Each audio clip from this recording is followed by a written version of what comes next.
Hi guys, and welcome to this, the first episode in my new series on date night desserts. They're a bit fancy, splashing out. For this first episode, it just had to be a classic and chocolate. So I went for Black Forest, but reinvented for date night. Here's what you're going to need.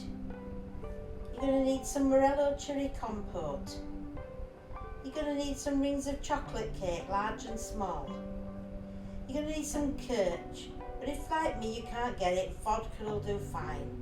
Some single cream, some spray cream, some grated chocolate for the decorations, some cherries, chocolate sauce in a bottle to squeeze out and form a decorative net, some icing sugar, and some cocoa powder. Compiling this dessert took less than 5 minutes. It's ultra straightforward. So here's what I did. I put a small ring of cake in the bottom of these nice Sunday dishes, which I then lavished with vodka.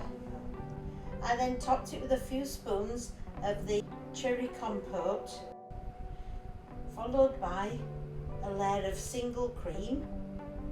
Now I use vegan cream for this, but you can use any single cream that you want.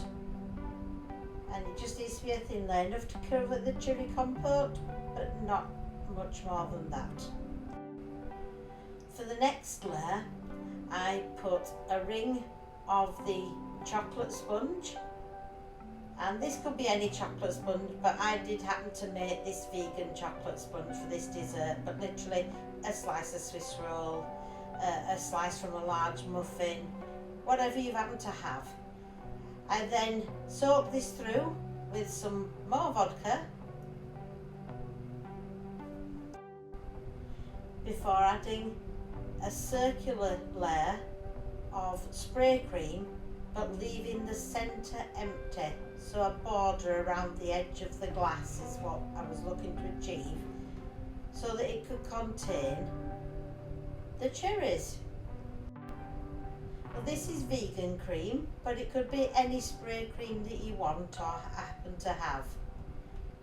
But I'm just looking to achieve a good ring of a reasonable height, because you want it to show just about above the rim of the glass,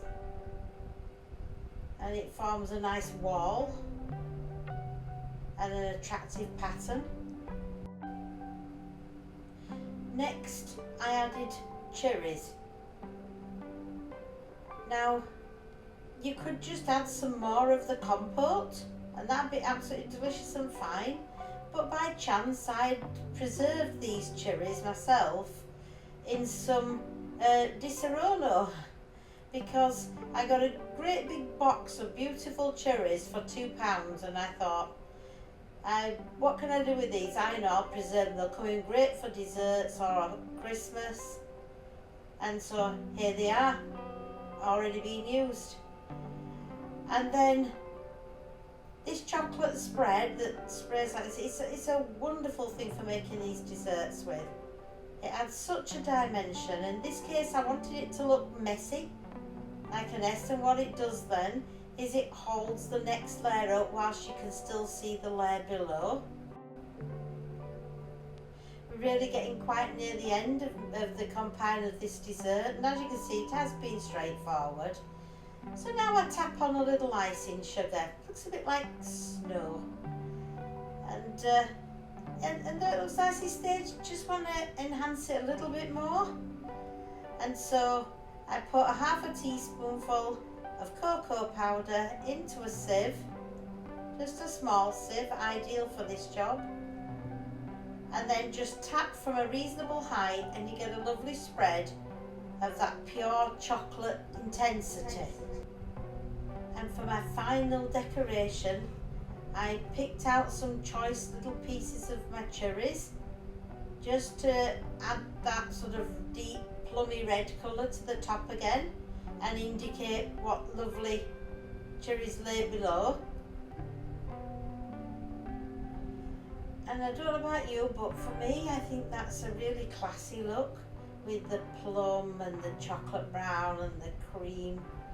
And all it really needed then was just a little enhancement, so I sprinkled it with grated chocolate curls, which, as you could see, I just literally made by scraping a vegetable peeler along a hard block of chocolate.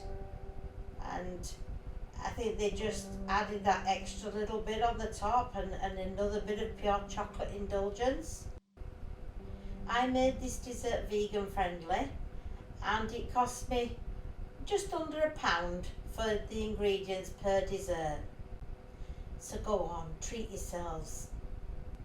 And thanks for watching.